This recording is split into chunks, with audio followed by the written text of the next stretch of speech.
Hello, America. How do you feel like this country is doing? Do you think we're doing all right? Do you think America's in good shape? I imagine some people out there are going to say, oh yeah, it's great. I got my welfare check and the government does everything for me and they pay for my health care and we're good. Meanwhile, our country just continues to go into deeper debt, $35 trillion worth. And I hear it all the time. I hear people say, well, why do you complain so much? We live in the best country on earth. It's really simple. The way I look at America is kind of like a business. If you work for a company and 2 years ago, you made great money, the culture was great, your boss was awesome, didn't give you a hard time, and then 2 years later, they drop your pay, your boss becomes a dick, they no longer do company lunches, and it just sucks. Sure, you're still working, sure, you still have a job, but there's been a paradigm shift. And that's what's happened in America. And I just want to go over some of the things because I feel like a lot of people just don't know. Now, before I show any of this, I want to say that all of this is caused by this current administration.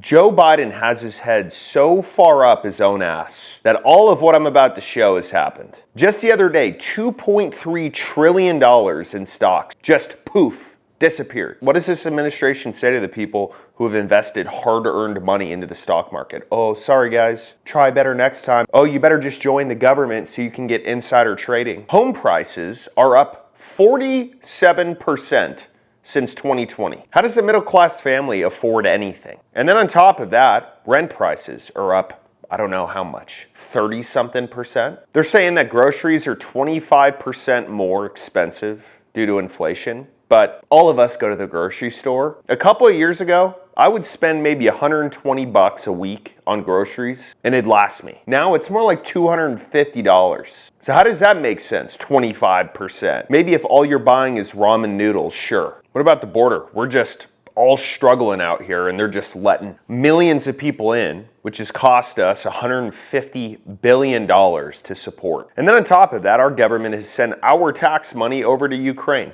$175 billion worth. What about Social Security? You know, like that thing that you see on your checks where a bunch of money's taken out because you're paying into Social Security? Well, they're saying that's going to be depleted in 9 years. 9 years. 8 almost. So what the fuck are we paying for, man? That's like you going to a car dealership and buying a truck and saying, well, you got 6 years of payments on it, but at year 3, we're just gonna come and repossess it even though you've been making payments and you still have to pay for an additional 3 years. Seems like a good deal. Sign me up. What about credit cards? Most people have them out there. America is at $1.13 trillion in credit card debt. Why? Because people don't have money in their savings account.